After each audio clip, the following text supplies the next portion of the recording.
Eu jamais poderia ter imaginado. Acordar no meio da noite e encontrar a minha nora na cozinha, a sussurrar ao telefone com aquele tom de voz que se usa para segredos. A luz do ecrã do telemóvel projetava-lhe sombras estranhas no rosto, iluminando-o por baixo. E quando ela me viu, ali parada na soleira da porta, ainda em camisa de dormir, o susto nos seus olhos foi tão imenso que por um instante pensei que fosse gritar. Mas não. Ela apenas desligou apressadamente, ofereceu-me aquele sorriso ensaiado de sempre e disse que era apenas uma amiga com problemas. 3 da manhã. Uma amiga com problemas. Fingi acreditar. É o que as mães fazem, não é? Fingimos acreditar, porque a alternativa é admitir que algo de podre está a crescer dentro da nossa própria casa. O meu nome é Vilma, tenho 64 anos. E esta casa, o palco de tudo isto, é o lugar que eu e o meu falecido marido, o Cláudio, construímos ao longo de 40 anos de casamento. Cada azulejo na cozinha foi escolhido a dedo. Cada fotografia na parede conta uma história. A jabuticabeira no quintal foi plantada quando o meu filho Roberto nasceu. Esta casa não é apenas tijolo e cimento, é o arquivo da nossa vida. E agora, 6 meses depois de ele partir, levado por um cancro fulminante, sinto que este lugar já não me pertence. Tudo começou de uma forma tão bonita que até dói recordar. 3 semanas após o funeral, o Roberto apareceu com a Amanda, a sua esposa, e fez-me uma proposta que soou como uma resposta às minhas preces. Mãe, não suportamos a ideia de a deixar sozinha nesta casa enorme. Vamos morar consigo. Cuidamos de si. Fazemos-lhe companhia. Chorei como uma criança.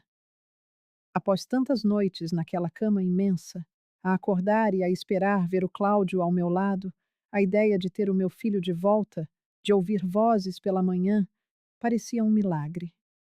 Os primeiros dias foram um bálsamo. Amanda cozinhava comigo, víamos as novelas juntas, ajudava-me com as plantas. O Roberto cortava a relva e consertava as pequenas coisas que o pai sempre consertava. Eu sentia-me viva de novo. Útil, amada. Mas lentamente as coisas começaram a mudar. Detalhes, a princípio.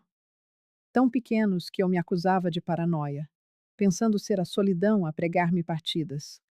Primeiro, foram os sussurros. Eu descia para beber água de madrugada e ouvia-os a conversar baixinho no quarto. Aquele quarto, que fora meu e do Cláudio, o quarto onde ele morreu, e que agora era deles. A conversa cessava no instante em que os meus passos soavam no corredor, seguida pelo clique apressado da porta a fechar-se e um silêncio denso e artificial.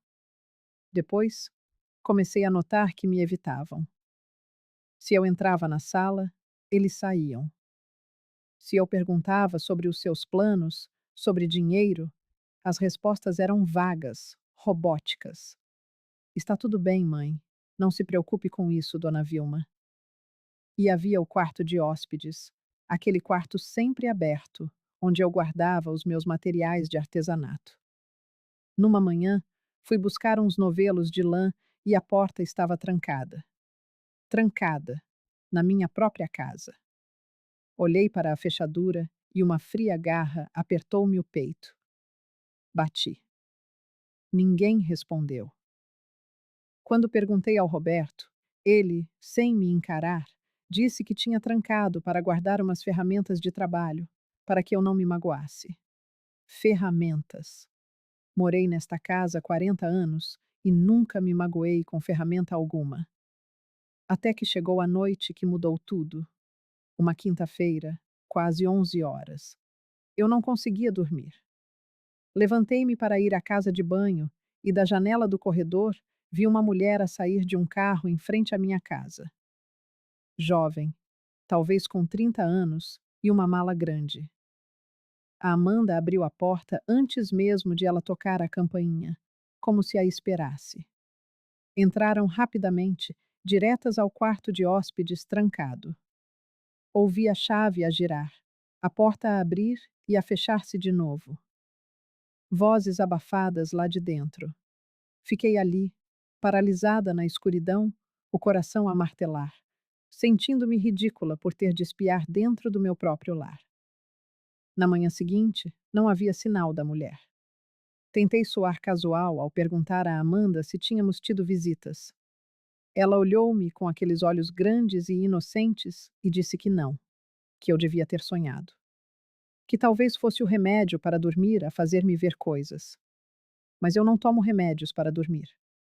E eu não sonhei. Decidi que precisava de falar com alguém. Pensei na minha irmã em Curitiba, mas não queria preocupá-la sem certezas. Então, lembrei-me do seu Moisés, o meu vizinho. Também viúvo, com 72 anos, um velho amigo meu e do Cláudio.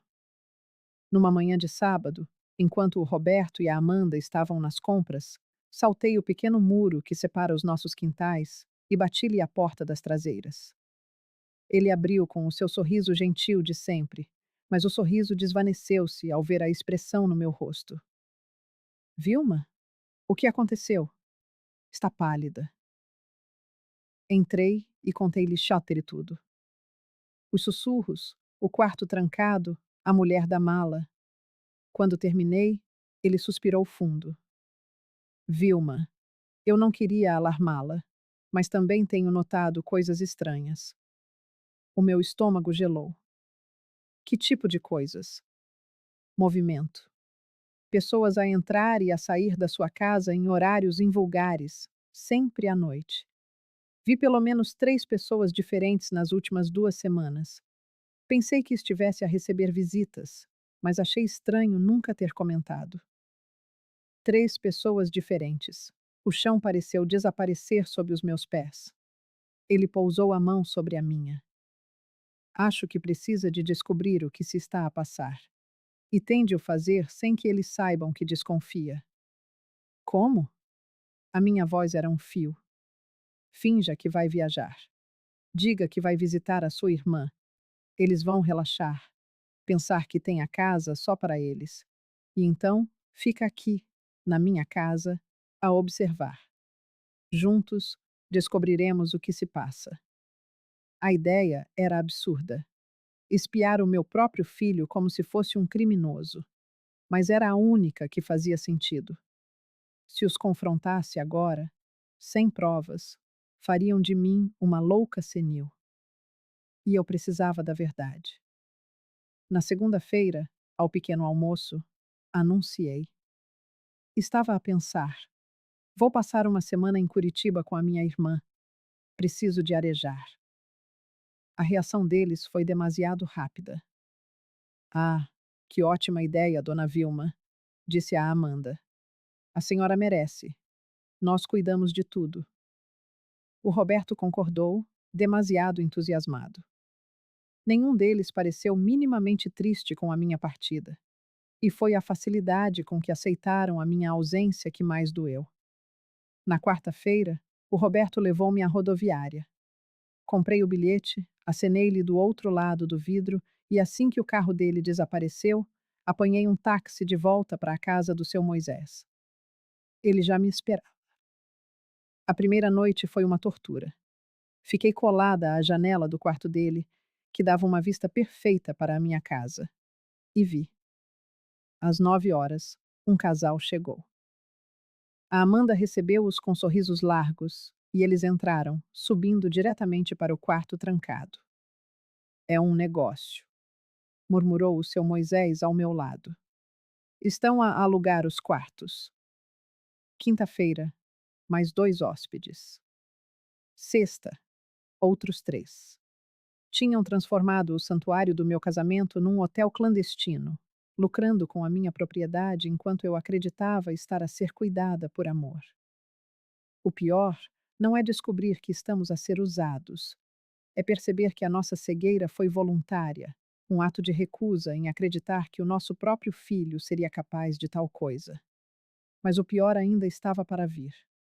No sábado de manhã, o seu Moisés chamou-me, nervoso. Vilma, ontem, Ouvia a Amanda ao telefone na padaria. Ela mencionou o seu nome. Falou em avaliação médica e competência mental. Falou numa clínica de repouso. O mundo girou. As palavras chocaram na minha cabeça como pedras. O seu Moisés amparou-me. Você precisa de ligar para um advogado. Agora. Liguei para a Helena, minha amiga de décadas, advogada reformada, mas ainda afiada como uma navalha. Contei-lhe tudo. A sua voz foi séria. Vilma, eles vão tentar declarar-te incompetente para ficar com tudo. Precisas de provas sólidas. Continua a observar. E anota tudo. Foi então que o seu Moisés disse, com a sua calma habitual: Espera até sexta-feira, à meia-noite. Por quê? Tenho-os ouvido a conversar no quintal de madrugada. Sempre às sextas, muito tarde. Pensam que ninguém ouve, mas o som propaga-se. Passei a semana seguinte a registrar cada movimento. A Helena veio visitar-me. Revogou procurações antigas que eu tinha dado ao Roberto. Preparou um novo testamento, blindando-me legalmente. E todas as noites, eu olhava para a minha casa e perguntava-me como a mulher que criou aquele menino se tinha tornado um obstáculo a ser removido. Na quinta-feira à noite, a véspera, mal dormi. Meia-noite chegou e passou. Nada. 1 da manhã. Nada. E então, às 2h15, a luz do quintal acendeu-se. Acompanhei com os olhos o vulto de Amanda, esgueirando-se pela porta dos fundos. Ela olhava para os lados, furtiva como uma ladra, e atravessou o quintal em direção ao velho galpão no canto do terreno. Aquele galpão que Cláudio usava para guardar ferramentas e que eu nem sequer abria desde a sua morte. 5 minutos depois, um homem surgiu pelo portão lateral. Terno, gravata, uma pasta na mão. Ele entrou no galpão, seguindo-a. Seu Moisés, ao meu lado, trocou um olhar comigo. Agora, ele sussurrou. Mas eu não podia ir. Ainda havia movimento na casa. Roberto ainda estava lá dentro.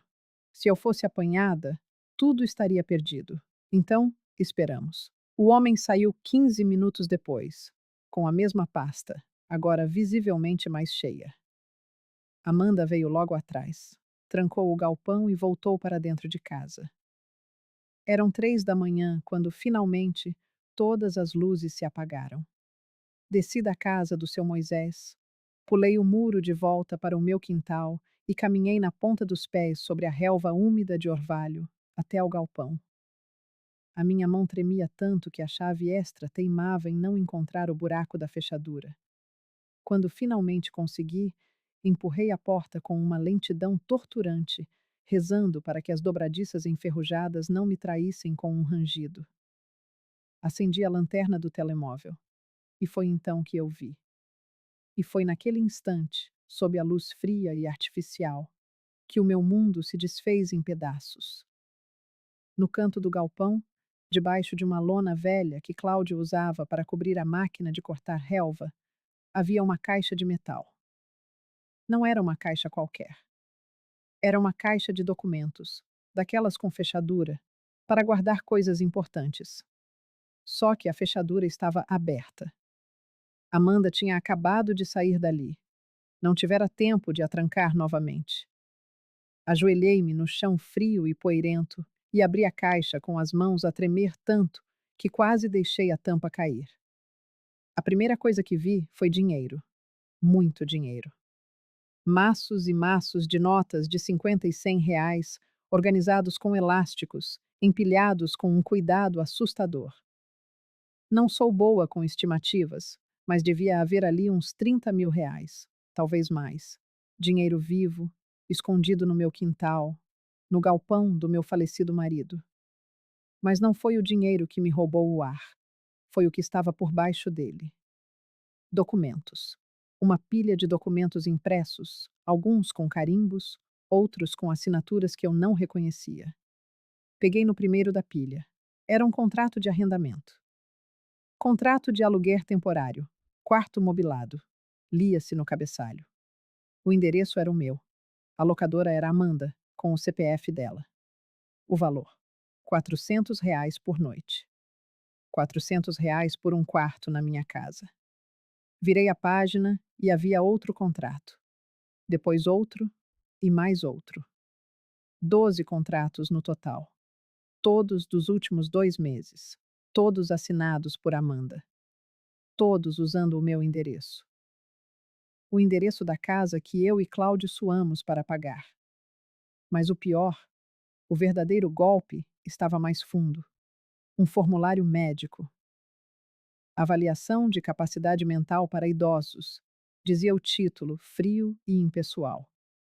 E ali, impresso em letras de forma, estava o meu nome: Vilma Cardoso dos Santos, data de nascimento correta, CPF correto. Só que eu nunca tinha visto aquele papel na minha vida. Havia uma série de perguntas marcadas com um X. Apresenta desorientação temporal frequente? Sim. Esquece eventos recentes com regularidade? Sim. Demonstra dificuldade para tomar decisões financeiras? Sim. Necessita de supervisão constante para atividades diárias? Sim. Todas marcadas com sim. Todas mentiras. No final, uma assinatura ilegível e um carimbo. Doutor Alessandro Ferreira, CRM 45892 e SP. Eu nunca tinha ouvido falar daquele médico. A respiração tornou-se difícil, um peso esmagador no peito. Peguei no documento seguinte. Era um orçamento, uma sentença. Clínica de repouso Recanto Esperança.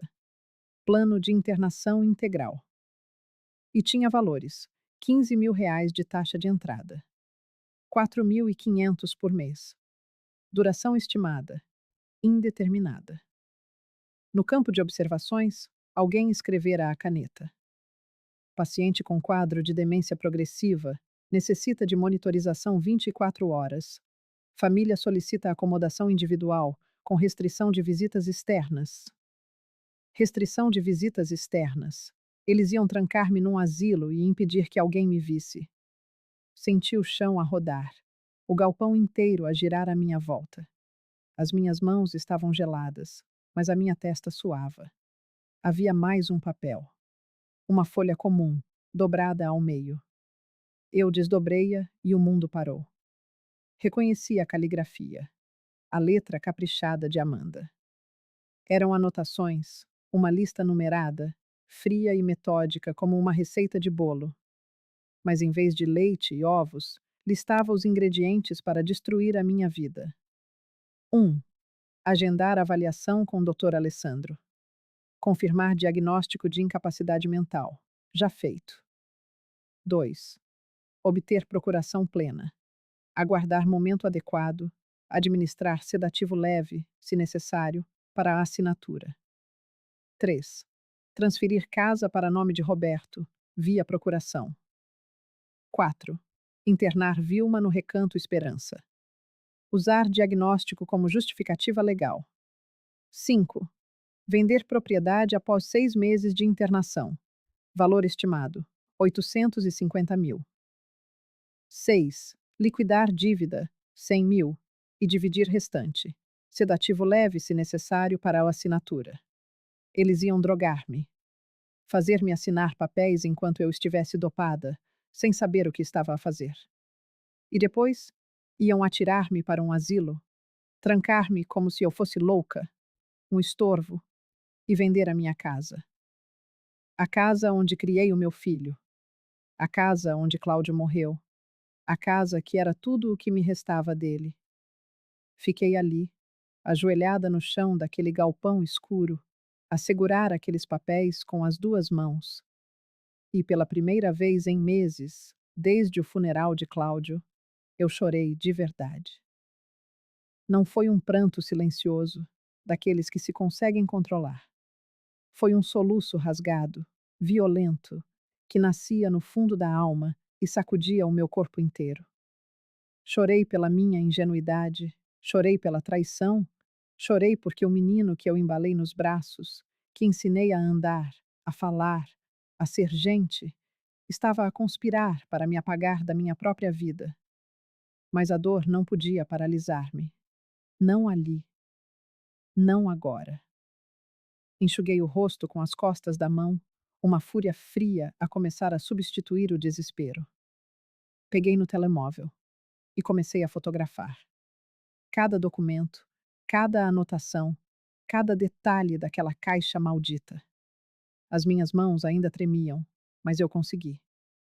Fotografei os contratos de aluguer, o falso formulário de avaliação médica, o orçamento da clínica e, principalmente, aquela lista, aquelas instruções escritas pela própria Amanda, com a sua letra impecável, como se estivesse a planear uma festa de aniversário e não um sequestro.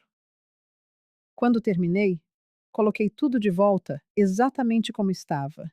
Fechei a caixa, cobri-a com a lona e saí do galpão.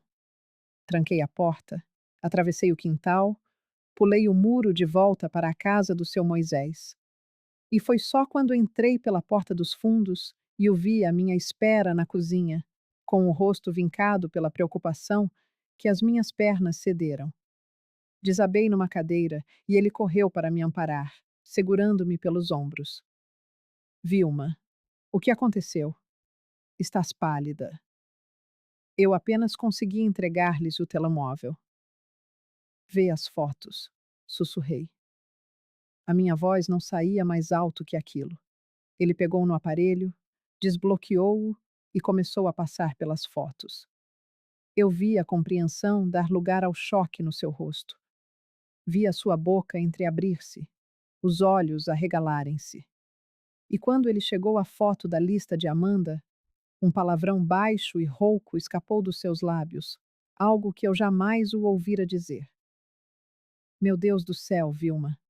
Isto aqui é. Isto é tentativa de sequestro. É fraude. É. É o meu filho, completei. E a minha voz quebrou-se de novo. É o meu filho a querer apagar-me. Seu Moisés pousou o telemóvel na mesa e pegou nas minhas mãos. As dele eram grandes, calejadas, quentes, mãos de quem trabalhou a vida inteira, mãos de quem sabia o que era sobreviver. Você não vai deixar isto acontecer, disse ele, firme. A gente não vai deixar. Aquele agente ecoou na cozinha. Ele não disse você, disse agente, como se a minha batalha fosse dele também. E naquele instante, naquela cozinha simples, com o cheiro de café velho ainda no ar, eu soube que não estava mais sozinha. E essa certeza deu-me uma força que eu pensei ter perdido para sempre. Às 7 da manhã, liguei para a Helena. Ela atendeu ao segundo toque, com a voz de quem já estava acordada, a tomar café. Vilma, bom dia. Conseguiu alguma coisa? Consegui tudo, disse eu. E enviei-lhe as fotos pelo WhatsApp. Do outro lado da linha, o silêncio dela era pesado enquanto analisava as imagens. Ouvi a sua respiração ficar mais rápida. Vilma, disse ela, a voz subitamente tensa. Isto aqui é ouro. É a prova de que precisamos para acabar com eles. O que eu faço agora? Primeiro, não volta para aquela casa sem um plano. Segundo, precisamos de agir rápido. Pela data no orçamento da clínica, eles planeiam fazer isto em breve, muito em breve. A sua viagem acaba quando? Amanhã, sexta-feira. Perfeito. Então hoje preparamo-nos. Vou ter consigo. Precisamos de montar uma estratégia. E Vilma. A voz dela tornou-se mais baixa, mais séria. Você vai ter que ser forte, porque quando lançarmos esta bomba, não haverá retorno. Compreende? Eu compreendi. Ela estava a perguntar-me se eu estava pronta para destruir qualquer hipótese de reconciliação com o meu filho. Se estava pronta para transformar aquilo numa guerra aberta, com advogados, polícia e consequências legais. Olhei pela janela, para a minha casa do outro lado do muro, e pensei no Cláudio. Pensei em quanto tempo levamos para pagar aquela casa. Pensei nos sacrifícios que fizemos. E pensei que ele nunca, nunca me perdoaria se eu deixasse aquilo passar. Estou pronta, afirmei. Helena chegou ao meio-dia com uma pasta cheia de documentos e um gravador digital minúsculo. Sentamo-nos à mesa da cozinha do seu Moisés e ela explicou o plano. Primeiro, vamos bloquear qualquer possibilidade de eles conseguirem essa procuração. Já revogamos todas as antigas, mas vamos criar um documento formal, registrado em cartório, declarando que você está em pleno uso das suas faculdades mentais e que qualquer documento assinado sob coação ou sedação deve ser considerado inválido. Segundo, vamos preparar uma denúncia formal contra o Dr. Alessandro por falsificação de documento médico. A Ordem dos Médicos vai adorar investigar isso. Terceiro, e mais importante, vamos apanhá-los em flagrante. Como? Perguntou seu Moisés. Helena sorriu. Não era um sorriso de alegria. Era o sorriso de quem se prepara para dar o cheque-mate. A casa deles é ilegal como estabelecimento de hospedagem. Não tem alvará, não pagam impostos, não tem licença nenhuma. E a prefeitura adora multar este tipo de coisa. Vou fazer uma denúncia anônima para a fiscalização. Eles vão aparecer lá de surpresa e apanhar a Amanda e o Roberto com a casa cheia de hóspedes. Flagrante, multa pesada. E enquanto eles estiverem a lidar com isso, a Vilma aparece e nós confrontamo-los com tudo. O meu estômago apertou-se. Confrontar? Vilma, eles precisam de saber que você sabe, que tem provas, que não é a velhinha ingênua que eles pensam. E precisam de entender que, se tentarem qualquer coisa contra si, acabarão presos. Tentativa de fraude contra idoso é crime federal. E eu vou garantir que sejam processados até ao limite da lei se derem um passo em falso. Fiquei em silêncio por um momento. Depois, perguntei o que me roía por dentro desde que vira aquela lista. E o Roberto? O que vai acontecer com ele? Helena olhou para mim com uma compaixão que quase me fez chorar de novo. Isso depende de si, Vilma. Legalmente, ele é tão culpado como a Amanda. Mas se não quiser que ele enfrente as consequências mais severas, você tem o poder de decidir. Pode optar por não apresentar queixa-crime contra ele, mas saiba que isso não significa que ele sairá ileso. Perderá a casa, a herança e terá de viver com o que fez para o resto da vida. Ele é meu filho, sussurrei. E ele tentou roubá-la, drogá-la e trancá-la num asilo, respondeu ela, sem rodeios. Não confunda amor com aceitação de abuso, Vilma. Você pode amá-lo e ainda assim não permitir que ele a destrua. E essa foi a frase que mudou tudo dentro de mim. Você pode amá-lo e ainda assim não permitir que ele a destrua. Eu passara a vida inteira a achar que ser mãe significava perdoar tudo, aceitar tudo, sacrificar tudo. Mas perdoar não significa deixar que alguém nos esmague. Amor não significa ser um capacho. E naquele momento, sentada naquela cozinha, com as provas da traição do meu filho armazenadas no meu telemóvel, tomei a decisão mais difícil da minha vida. Vamos em frente com o plano, disse eu, com a voz firme, com todo ele. Passamos a tarde inteira a ensaiar. Helena fez-me repetir o que eu ia dizer ao confrontá-los.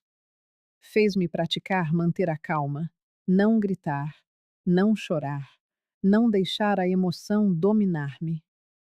Você precisa de ser fria, dizia ela, implacável, porque eles vão tentar manipulá-la, vão chorar, pedir desculpas, dizer que foi tudo um mal-entendido, e você não pode ceder. Entendido? Eu ensaiei. Pratiquei em frente ao espelho. Repeti as palavras até elas saírem firmes, sem tremor. mas por dentro eu estava despedaçada.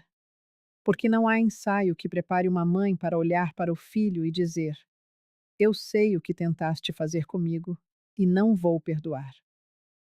Na manhã de quinta-feira, Helena fez a denúncia anônima à prefeitura. A armadilha estava montada. A fiscalização confirmou que faria a visita nesse mesmo dia, entre as 7 e as 9 da noite, o momento exato em que a maioria dos hóspedes ilegais estaria na casa. A cortina estava prestes a subir. O meu plano era chegar às 9h30, depois de o fiscal ter consumado o flagrante. O seu Moisés insistiu em acompanhar-me. Não vou deixar que enfrente isto sozinha, disse ele, e eu não tive coragem para recusar. O dia arrastou-se, cada minuto pesado como uma hora. Fiquei em casa do seu Moisés, a observar pela janela o movimento normal da minha rua, esforçando-me por não imaginar o que aconteceria dentro de poucas horas. Às 7h15, vi o carro da prefeitura estacionar em frente à minha casa. Um homem de uniforme, com uma prancheta na mão, desceu e tocou a campainha. Vi a Amanda abrir a porta. Vi o sorriso dela murchar quando o fiscal se identificou. Vi-a chamar o Roberto, apressada. E então, pela janela, testemunhei o caos. Os hóspedes a serem chamados, a descer as escadas, desorientados. O fiscal a entrar, a vistoriar, a anotar tudo. A Amanda a gesticular, numa tentativa vã de explicação, e o Roberto com as mãos na cabeça, em puro desespero. Vi o fiscal entregar-lhe um papel, a multa, de certo, e partir 20 minutos depois, deixando o meu filho e a minha nora no meio da sala, cercados por estranhos que agarravam nas suas malas e se iam embora. Às 9h30, quando a casa já se esvaziara e apenas restavam o Roberto e a Amanda, saí de casa do seu Moisés. A Helena já me esperava no passeio, ao lado dele. Atravessamos a rua juntos e eu inseri a chave na fechadura da minha porta. A minha porta, da minha casa. E quando a abri e entrei, vendo o choque puro, absoluto, estampado nos rostos do Roberto e da Amanda, ao verem-me ali, de pé, viva, consciente e acompanhada por uma advogada, soube que a guerra apenas começara e que desta vez seria eu a vencer. A Amanda foi a primeira a reagir. Deu 2 passos para trás, a mão a cobrir a boca, os olhos tão arregalados que o branco cercava a íris. O Roberto estava congelado, uma estátua no meio da sala, a multa da prefeitura ainda na mão. Durante uns 5 segundos, que pareceram uma eternidade, nenhum dos dois disse nada. Foi a Helena quem quebrou o silêncio. Boa noite, Roberto. Amanda. A sua voz era profissional, fria, calculada. Imagino que não estivessem à espera de visitas. Eu continuava parada à entrada, a segurar a chave com tanta força que as pontas se cravavam na palma da minha mão. O seu Moisés postara-se ao meu lado, um passo atrás, como um guarda-costas silencioso. Eu apenas conseguia perscrutar o rosto do meu filho, em busca de qualquer sinal de arrependimento, de vergonha, de humanidade. Mas o que encontrei foi pânico. Mãe, a voz dele saiu fraca, trêmula. A senhora. A senhora não estava em Curitiba? Não, respondi, a minha voz mais firme do que esperava. Estive sempre aqui, na casa do seu Moisés, a ver tudo. A Amanda recompôs-se demasiado depressa, uma velocidade que não era natural. Forçou um sorriso, um daqueles que usava sempre que me queria convencer de algo, e começou a falar com aquela voz adocicada que eu aprendera a odiar. Dona Vilma, que susto a senhora nos pregou. Nós podemos explicar tudo, este mal-entendido. Não é um mal-entendido, cortou Helena seca. E vocês não vão explicar nada. Vocês vão ouvir. Entrei na sala. Passei por eles e sentei-me na minha poltrona. A poltrona onde eu e o Cláudio víamos televisão juntos, onde eu lia os meus livros, onde fazia tricô. A minha poltrona, nice, tomedi, Natal, sim. Pela primeira vez em meses, senti-me novamente dona daquele espaço. A Helena permaneceu de pé ao meu lado, com a pasta debaixo do braço. O seu Moisés posicionou-se perto da porta, bloqueando qualquer tentativa de fuga. O Roberto e a Amanda ficaram no meio da sala, sem saber o que fazer às mãos, para onde olhar. Sentem-se, ordenei. Não foi um pedido. Eles sentaram-se no sofá, aquele sofá de cabedal que o Cláudio comprara quando o Roberto fizera 18 anos. A Amanda tentou pegar na mão do Roberto, mas ele afastou-a num gesto quase reflexo. Eu vi, e registrei mentalmente. Já se estavam a virar um contra o outro. Vocês sabem por que é que a prefeitura esteve aqui hoje? Perguntei com calma. Sabem por que levaram uma multa de 13.000 reais por alojamento ilegal? A Amanda abriu a boca para falar, mas eu levantei a mão, silenciando-a. Não, agora não vais falar. Vais ouvir-me. Porque eu passei uma semana inteira a ouvir. A ouvir-vos conspirar contra mim, a ver-vos transformar a minha casa num negócio ilegal e a descobrir coisas que eu nunca, mas nunca, imaginei que o meu próprio filho fosse capaz de fazer. O Roberto estava pálido. A cor fugira-lhe do rosto, deixando um tom esverdeado de quem está prestes a vomitar. Mãe, eu. 12 contratos de aluguer, continuei, ignorando-o. 12 estranhos a dormir no quarto onde o teu pai morreu.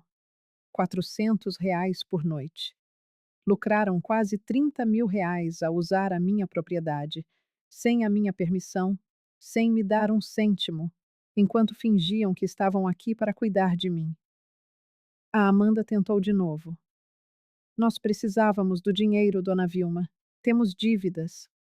100.000 reais, disse eu, e vi os olhos dela dilatarem-se.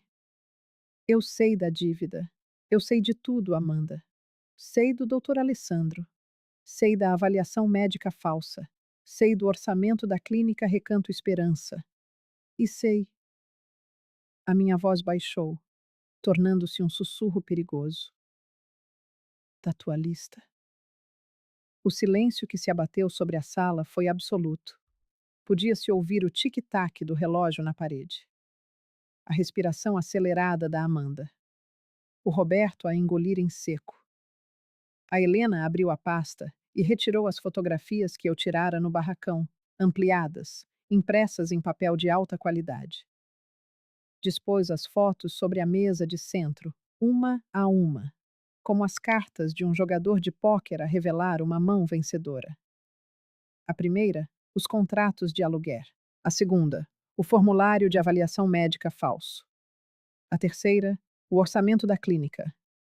E a última, a pior de todas, a lista manuscrita da Amanda, com aquela letra caprichada, a detalhar cada passo do plano para me apagar.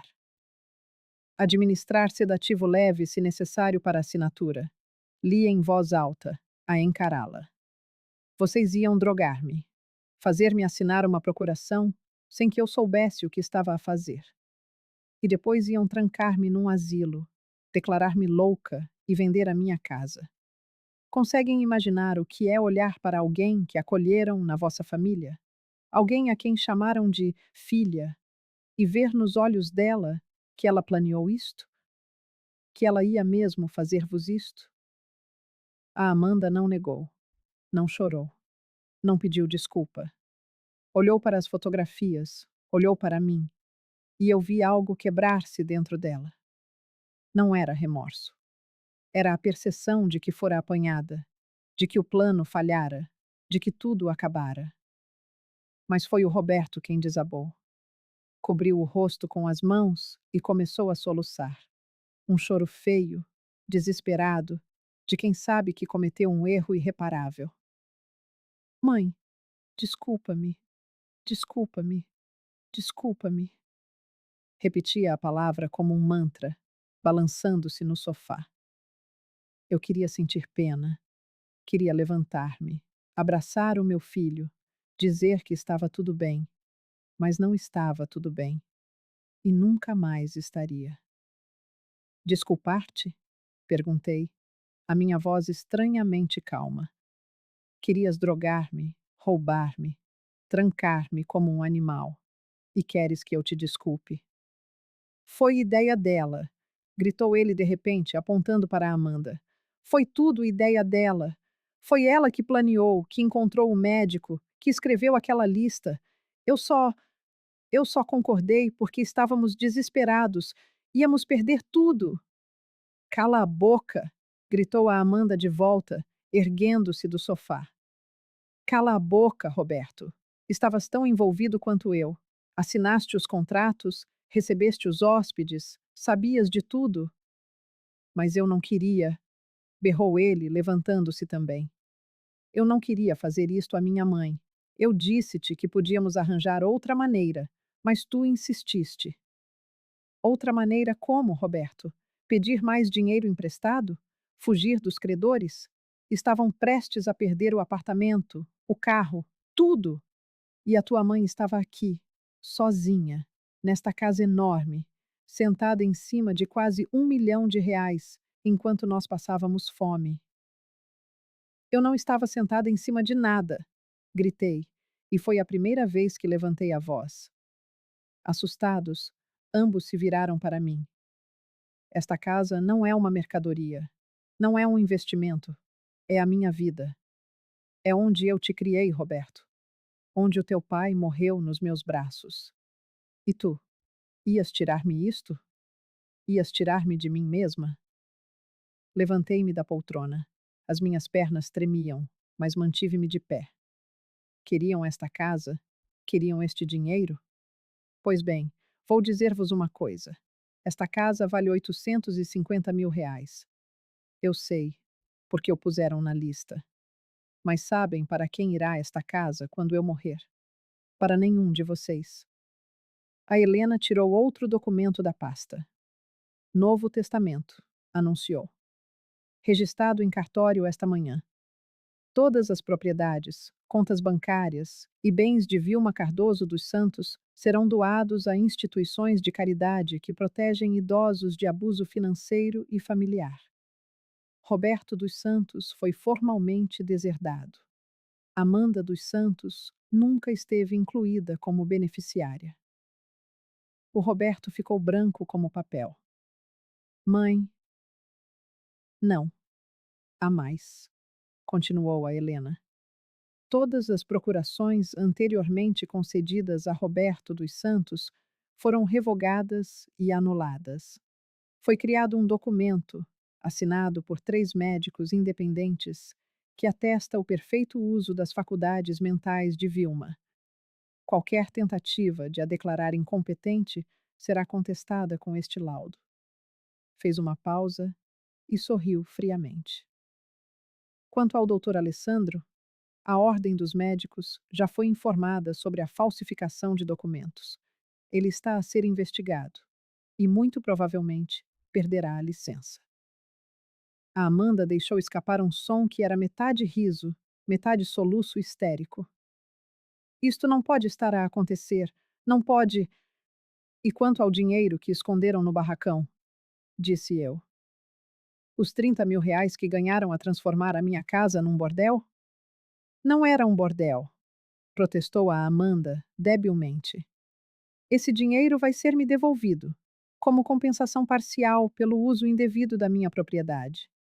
Tem até amanhã, ao meio-dia, para entregar a chave do barracão e o dinheiro. E tem até amanhã, às 6 da tarde, para saírem desta casa. Não nos pode expulsar, gritou a Amanda. Nós moramos aqui. A Helena sorriu. Pode, e vai. Vocês nunca tiveram um contrato, nunca pagaram renda e foram apanhados a gerir um negócio ilegal na propriedade dela. Se não saírem voluntariamente, amanhã irei à polícia apresentar queixa por invasão de propriedade, burla e tentativa de fraude contra idoso. E aí, não sairão apenas de casa, sairão algemados. Vi a realidade atingi-los em cheio. Vi o Roberto perceber que perdera tudo: a mãe, a herança, a casa, o futuro. Vi a Amanda calcular rapidamente as suas opções e perceber que não tinha nenhuma. Vi ambos entenderem que a velhinha ingênua que pensavam estar a manipular virara o jogo por completo. Vou apresentar queixa-crime contra ti, Amanda, disse eu, olhando-a nos olhos. Vou processar-te por falsificação, tentativa de burla e por todos os crimes que a Helena conseguir encontrar na lei. Mas a ti, Roberto, virei-me para o meu filho. A ti, vou poupar-te da prisão, não porque mereças, mas porque prometi ao teu pai, no seu leito de morte, que te protegeria sempre, mesmo de ti mesmo. O Roberto recomeçou a chorar, mas desta vez era um choro mais baixo, mais quebrado.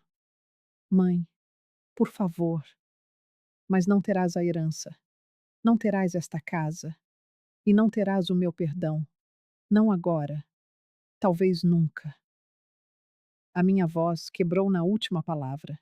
Senti as lágrimas a arder-me nos olhos, mas não as deixei cair, não à frente deles. Tem até amanhã, repetiu a Helena. Às 6 da tarde, voltarei aqui com um oficial de justiça. Se ainda cá estiverem, as consequências serão muito piores. Não houve mais discussão, nem mais gritos. A Amanda subiu as escadas em silêncio, os passos pesados, provavelmente para começar a fazer as malas. O Roberto ficou ali, sentado no sofá, curvado, os cotovelos nos joelhos e a cabeça entre as mãos.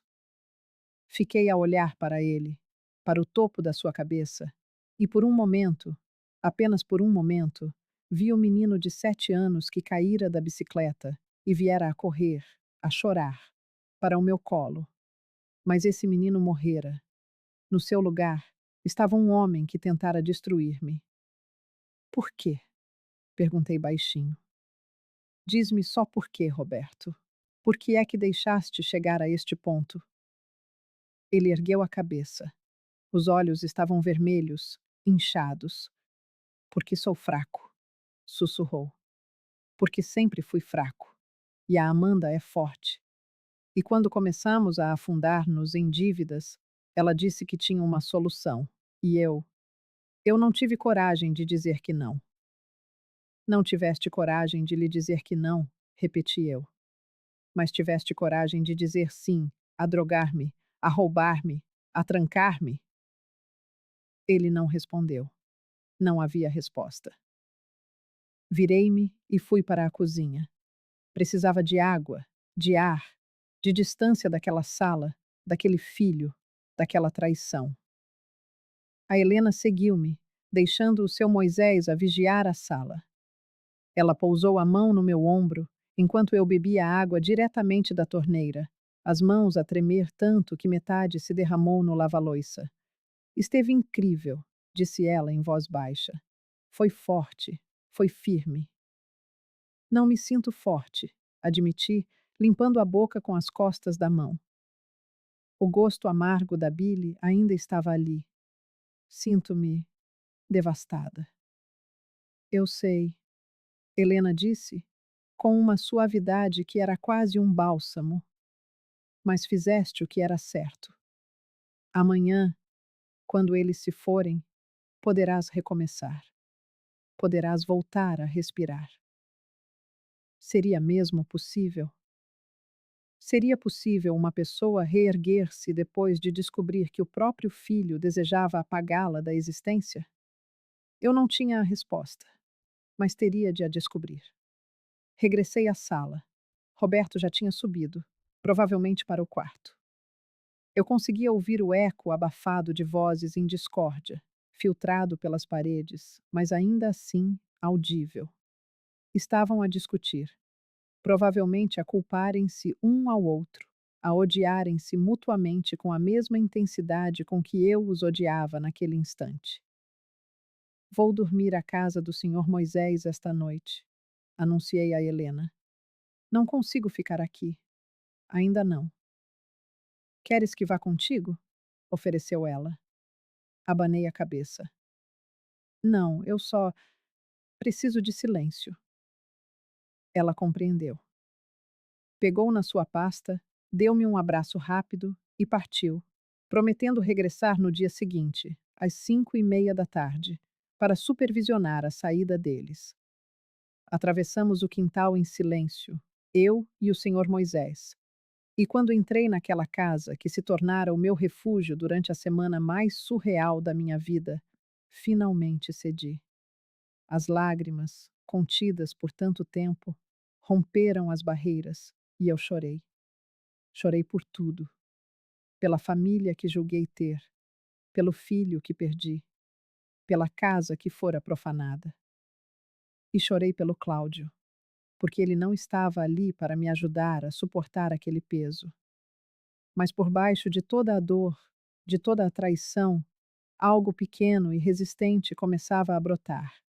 Alívio, porque amanhã eles iriam embora e a casa seria minha outra vez. Não dormi naquela noite. Fiquei deitada na cama de hóspedes do senhor Moisés, a fitar o teto, a escutar os sons da madrugada. Carros a passar na rua, o latido distante de um cão, e do outro lado do muro, de vez em quando, o ruído abafado de móveis a serem arrastados, portas a bater, vozes tensas. Estavam a fazer as malas, a desmontar a vida que tinham tentado construir sobre as ruínas da minha. Às 6 da manhã, levantei-me. Era inútil fingir que conseguiria dormir. O senhor Moisés já estava na cozinha, a preparar o café.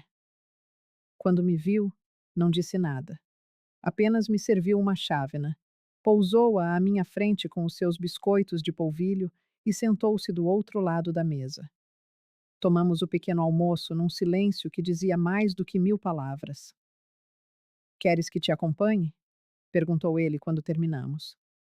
Abanei a cabeça. Não, preciso de fazer isto sozinha. Mas obrigada, por tudo. Ele pegou na minha mão sobre a mesa e apertou-a com firmeza. És mais forte do que pensas, Vilma. Muito mais forte. Às 9 em ponto, atravessei o quintal de volta à minha casa. A porta das traseiras estava destrancada. Entrei devagar, como se invadisse território inimigo. Na sala, o caos. Caixas empilhadas por todo o lado, malas no corredor. A casa parecia um armazém, estranha e desordenada. Subi as escadas, degrau a degrau, e parei à porta do quarto que fora meu e do Cláudio. Estavam lá dentro, a arrumar as últimas coisas. Amanda nem sequer levantou o olhar quando entrei. Continuou a dobrar roupa com movimentos bruscos, raivosos, atirando-a para dentro de uma mala. Mas Roberto parou. Viu-me e ficou imóvel, com uma camisa nas mãos. E eu vi a vergonha no seu rosto. Vi o peso do que ele tinha feito a esmagá-lo. Mãe, começou ele. Só quero saber se vão sair a horas. Cortei, a minha voz fria como gelo. Não queria conversas, nem explicações, nem mais desculpas. Vamos, respondeu Amanda por ele, ainda sem me encarar. Podes ficar tranquila. Daqui a pouco, terás a tua preciosa casa de volta. Havia tanto veneno naquela frase que quase me ri. Preciosa casa. Como se a vilã fosse eu, por não os deixar roubar-me. Como se a egoísta fosse eu, por querer manter o que era meu. Mas não mordi o isco.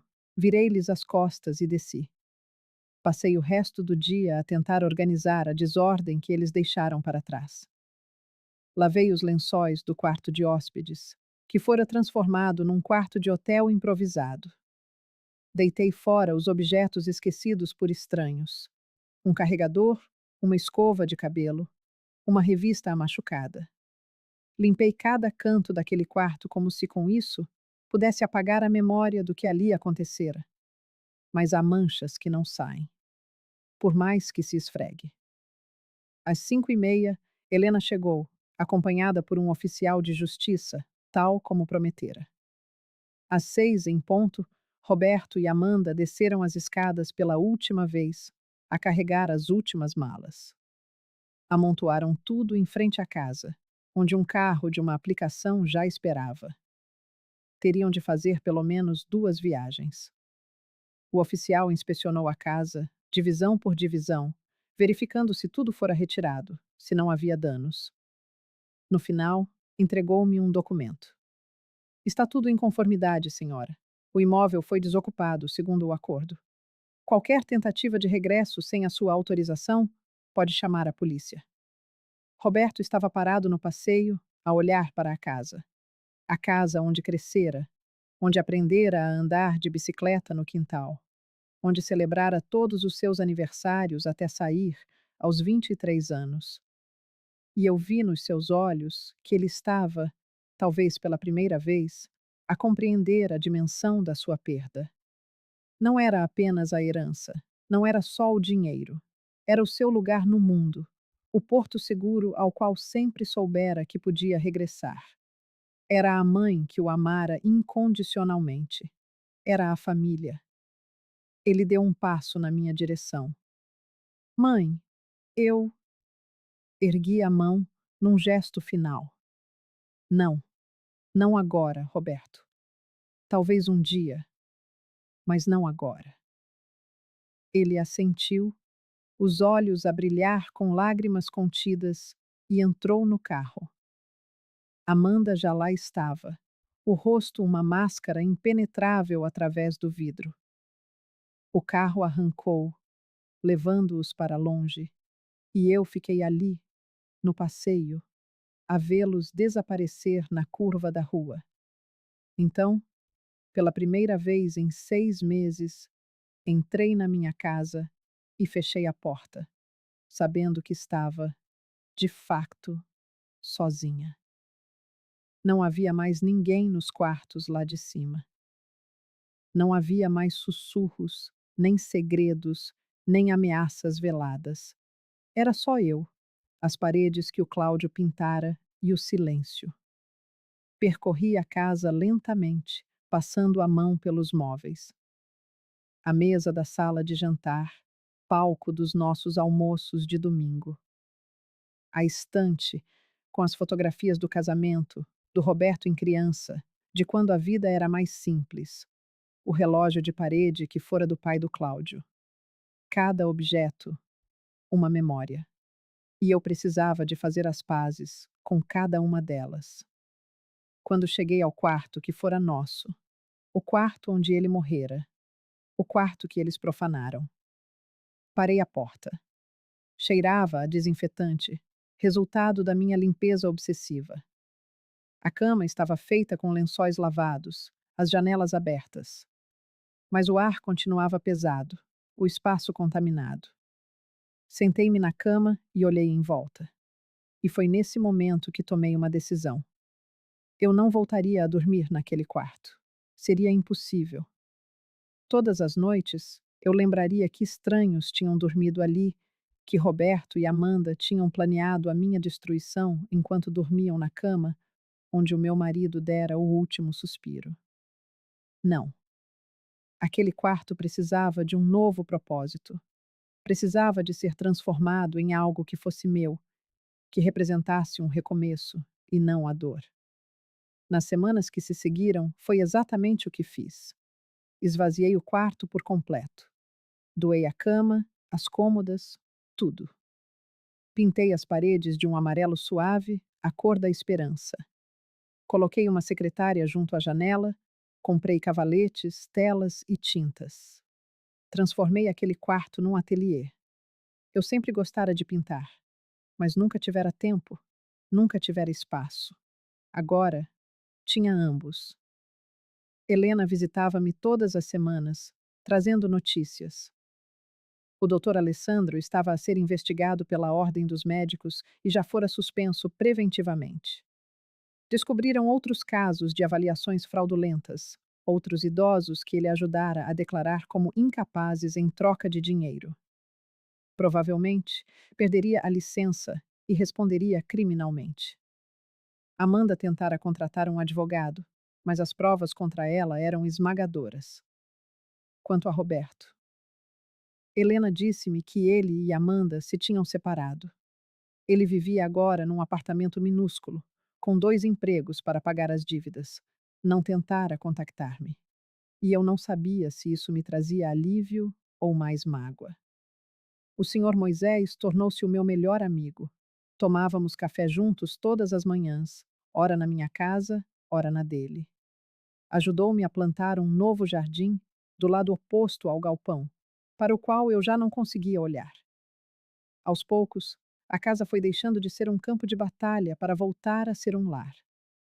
3 meses depois, numa manhã de sábado, a campainha tocou. Era o carteiro, com uma carta registada. Quando vi o remetente, o meu coração parou. Roberto dos Santos. Segurei o envelope durante quase 1 hora antes de ter coragem para o abrir. Eram 3 páginas, escritas à mão com a caligrafia dele. A mesma caligrafia que eu lhe ensinara. Mãe, começava a Sekirta. Sei que não queres falar comigo e que não mereço que leias isto, mas preciso que saibas algumas coisas, mesmo que nunca me perdoes. Primeiro, eu e a Amanda separamo-nos. Não foi por causa disto tudo, mas porque eu finalmente vi a pessoa que ela é. Ela não tem remorsos, mãe. Acha apenas que tivemos azar por sermos apanhados. E quando percebi isso, percebi que me tinha tornado numa pessoa que eu desprezo. Segundo, eu sei que fui fraco. Tu tinhas razão. Deixei que o desespero e a ganância me cegassem. Deixei que ela me convencesse de que era a única saída. Uma parte de mim sabia que era errado, mas o medo de perder tudo falou mais alto. Terceiro, e mais importante, lamento muito. Lamento de uma forma que as palavras não conseguem expressar. Eu traí-te, mãe. Traí tudo o que tu e o pai me ensinaram. Traí a memória dele. E vou carregar essa culpa para o resto da minha vida. Não peço o teu perdão, porque sei que não o mereço. Só queria que soubesses que o filho que criaste ainda existe, algures aqui dentro. Estava enterrado, sufocado. Mas ele está aqui e está cheio de vergonha e de arrependimento. Amo-te, mãe. Sempre te amarei. Li a carta 3 vezes. Na primeira, chorei. Na segunda, senti raiva. Palavras bonitas não desfazem atos horríveis. Na terceira, senti apenas um cansaço profundo. O cansaço de carregar tanta mágoa. E o mais difícil é perceber que se pode reconhecer o arrependimento de alguém e, ainda assim, não se conseguir perdoar. Que o amor continua lá, mas misturado com tanta dor que já não se sabe como separar uma coisa da outra. Guardei a carta numa gaveta do ateliê. Não respondi. Talvez nunca o faça, mas também não a deitei fora, porque uma parte de mim, a parte que ainda é mãe, quer acreditar que ele mudou. Mesmo que a outra parte, aquela que ele quase destruiu, nunca mais consiga confiar. 6 meses depois da expulsão, eu estava no quintal a regar as flores novas quando o senhor Moisés apareceu com um bolo que tentara fazer. Estava torto e um pouco queimado nas bordas, mas ele exibia-o com tanto orgulho que não tive coragem de rir. Sentamo-nos na varanda, a comer o bolo horrível com café. E de repente, dei por mim a pensar que estava feliz. Não uma felicidade completa, não sem cicatrizes, mas ainda assim, feliz. A casa era minha, a vida era minha, e eu descobrira que era muito mais forte do que alguma vez imaginara. Às vezes, à noite, quando estou sozinha no ateliê, a pintar, Ainda penso no Roberto. Às vezes, ainda me pego a pensar nele, a perguntar-me se está bem, se come como deve, se dorme o suficiente. Porque o coração de uma mãe não desliga com um interruptor, mesmo depois da mais profunda traição. O amor, esse, não desaparece. Ele apenas se transforma em algo mais complexo, tingido de cautela, de uma dor que ensina. Mas eu não apenas sobrevivi, eu venci. Reconquistei a minha casa, a minha autonomia, a minha dignidade. E com a vitória veio a lição mais importante: que perdoar não é dar a alguém a permissão para nos destruir. Aprendi que é possível amar à distância, protegida por fronteiras que nós mesmas erguemos, e que, por vezes, a maior prova de amor próprio é a coragem de dizer não, mesmo aquele que um dia foi tudo no nosso mundo. Agora, a casa respira paz. O meu ateliê voltou a encher-se de cores e o jardim floresce outra vez. E eu, Vilma Cardoso dos Santos, 64 anos, viúva.